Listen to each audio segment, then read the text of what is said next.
আমাদের পার্বত্য অঞ্চল থেকে আমরা দেখেছি আমাদের জাতীয় দলে অনেক ভালো ভালো প্লেয়ার আসছেন এবং তাদেরকে এই সম্ভাবনাটা এবং এই সুযোগটা আরও বৃদ্ধি করার জন্য আমরা পার্বত্য চট্টগ্রামে একটা আঞ্চলিক বিকেএসপির একটা আঞ্চলিক কেন্দ্র স্থাপন করার উদ্যোগ গ্রহণ করছি এবং সেটাও বাস্তবায়নের পথে এবং আমরা ক্রিকেটকে একেবারে গ্রাম শহর অলিগলিতে ছড়িয়ে দিতে চাই এবং যে কোনো দেশের যে কোনো প্রান্ত থেকে যে কোনো প্রতিভা যেন জাতীয় দল পর্যন্ত উঠে আসার একটা চ্যানেল তৈরি হয়, সেরকম একটা ইকোসিস্টেম আমরা তৈরি করতে চাই। সেই উদ্দেশ্যে আমরা কাজ করে যাচ্ছি এবং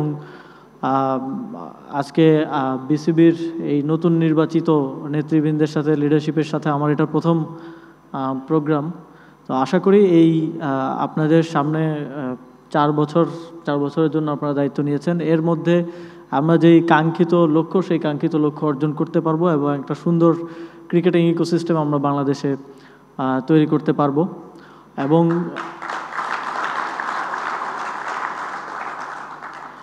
অনেকেই আমাদের ক্রিকেটকে জাজ করে বা সাধারণ দর্শকরা ফ্যানরা জাজ করেন যে মাঠে আমরা কোন খেলাটা জিতলাম কোন খেলাটা হারলাম। তবে আজকে যারা মাঠে খেলছেন তারা তো আজকে তৈরি হন নাই, তারা তৈরি হয়েছেন লাস্ট 5 ইয়ার 10 ইয়ার্স 20 ইয়ার্সে। তো আমাদেরকে সবসময় হেড চিন্তা করতে হবে, আগামী 5 বছর 10 বছর 15 বছর পরে আমরা কোথায় দেখতে চাই সেটার বীজটা আজকেই বপন করতে হবে, সেটার জন্য এখন কাজ করতে হবে। এখন থেকে 10 বছরের একটা বা 12 বছরের 15 বছরের একটা সম্ভাবনাময়ী ছেলেকে যদি গড়ে তোলা যায়, আমরা যদি সেই ইকোসিস্টেমটা তাকে দিতে পারি, তাহলে আগামী 15 বছর পর বা 20 বছর পর সে যখন আমাদের জাতীয় দলে এসে খেলবে তখন আমরা আসলে এই বোর্ডের বা আমাদের সাফল্যটা যাচাই করতে পারবো, সাফল্যটা বিবেচনা করতে পারবো।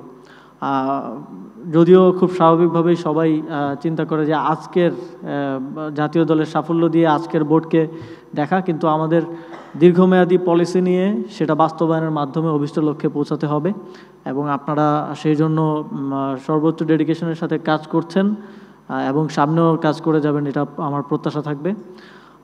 ওভারঅল শুধু ক্রিকেট না, আমরা ফুটবল থেকে শুরু করে সকল স্পোর্টসে বাংলাদেশ ভালো করছে, তবে এটা আশানুরূপ নয়। আমরা বিশ্বাস রাখি যে আমাদের অনেকগুলো স্পোর্টসেই ইন্টারন্যাশনাল সর্বোচ্চ পর্যায়ের ট্রফি মেডেল নিয়ে আসার সম্ভাবনা আছে। শুধু সেই সম্ভাবনাটাকে প্রকৃতভাবে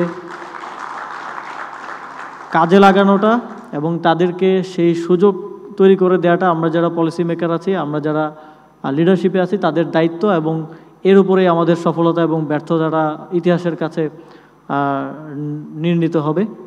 আপনারা জানেন যে আমরা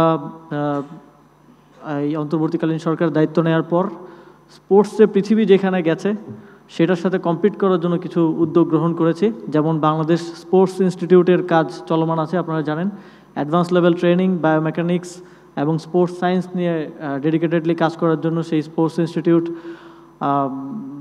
স্থাপনের উদ্যোগ আমরা নিয়েছি। সেটার ইতিমধ্যেই আমরা পরামর্শক প্রতিষ্ঠানও নিয়োগ দিয়ে দিয়েছি। আশা করি অদূর ভবিষ্যতে এই স্পোর্টস ইনস্টিটিউটের মাধ্যমে আমাদের অ্যাথলিটরা বাংলাদেশেই অ্যাডভান্স লেভেল ট্রেনিংটা পাবেন, তাদেরকে দেশের বাইরে যেতে হবে না এবং দেশের বাইরে যাওয়াটা অনেকে এফোর্ডও করেন না।